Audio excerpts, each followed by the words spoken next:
And welcome back once again to Everyman Driver. I am your host, Dave Erickson. Thanks so much for watching. This, my friends, is the 2014 Ford F-150 XL, a vehicle that Melissa, the Everywoman driver, just purchased.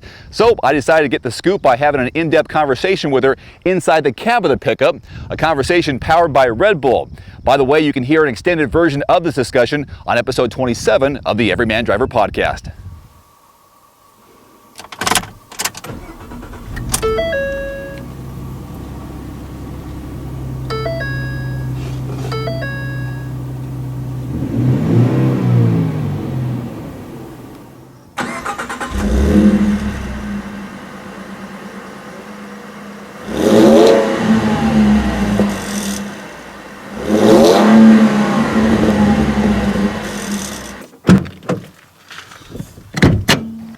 Now, there's two different engine types for the F-150. They got a 5-liter V8 and then a V6 turbo. And based on the numbers I have here, you have a 3.7-liter V6, 302 horsepower. Yep. The 5-liter V8, 360 horsepower. And there's actually a 3.5-liter V6, 365 horsepower with a turbo. Yep. And then a 6.2-liter V8, 411 horsepower, 6-speed automatic transmission. Yeah, and I think it drives well. This has a tighter turning radius than previous models as well. That's what the salesperson told me.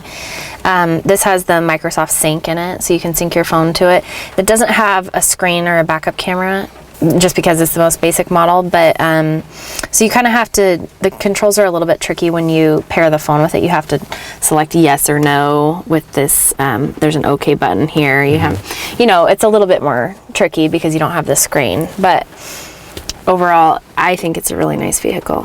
The base MSRP range on this vehicle is about between $24,000, which is around the price that you got it, up to $53,000, and that's with it fully loaded. So we don't have an infotainment system, navigation, or backup camera, like you said, but it does have some decent amenities. Yeah. And I know you really like this how roomy this cabin is. Yes. And I know we were just driving a little while ago. I feel like not much road noise. No, well, it's higher off the ground, but it feels pretty spacious in this cabin too.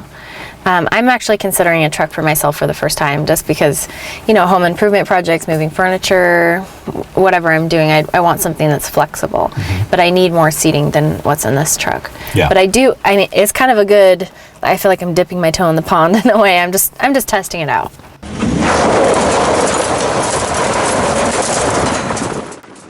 This it has a rear wheel or part-time four-wheel drive as an option. This is the 4x2. This isn't actually four-wheel drive. Okay.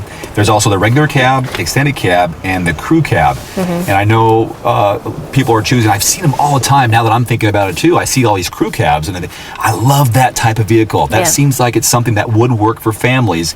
And talk about the different bed lengths. Okay, so my dad actually has an F-150 King Ranch. So his has the 5-foot bed, I believe, and he has the crew cab. So, you know, 4 full-size doors, and that thing has so much leg room. That's kind of what I'm considering, I guess. This one, I mean, there's barely any room behind the seats, mainly just enough to put like a toolbox or something, which is what I really need it for. So you can kind of see there's about a 4 arms length of room right here. This is kind of a nice big armrest here that you can fold down. One thing I think is missing here, I said this to you earlier, there's no cup holders right here in the center. Yeah. Which if you are driving around, you know, it's comfortable, but you want to have something to put your cup versus down below. I agree with that because this kind of gets in the way. Yeah, and since no one's sitting back here, this is not going to be an eyesore. Right. I think. No, I definitely agree with that. I think they could have thrown it in and, I mean, put a hard shell on the back of that, and it's not going to bother anything. The other thing we were talking about is a lot of our fleet vehicles that we've purchased in the past that are more bare bones models, they wouldn't have power windows and locks. This does have it. Well, I hope so for 2014. Well, yeah, I mean, I guess what I'm saying is they must have upgraded in the past few months because it just seems like, not past few months, past few years, because now everything's got power windows and locks. By the way, did you just burp? Can you smell it? Yeah, it smells like a hot dog you had like 30 years ago. Is it a hot dog with wings? Because it probably smells like a Red Bull. Yeah, hot dog with wings. Is that like a when pigs fly joke? Maybe so. Fuel economy. based on numbers, they say mixed numbers, regardless of V8 or V6, is around 15 miles per gallon. Do you remember that? I thought it was 18, but Is that mixed driving? Yeah. Okay. I think it was around 18. And again, they have so many different trim levels with the flex fuel, I think is what This is the flex fuel vehicle. Okay, so you can get some better economy. I was going to mention also, this car has a fair amount of little cubby holes, which is kind of cool. You know, it's got like a place right here, maybe for your cell phone or other keys, and another little cubby here and a cubby down here for whatever you have, your wallet maybe, something like that while you're driving.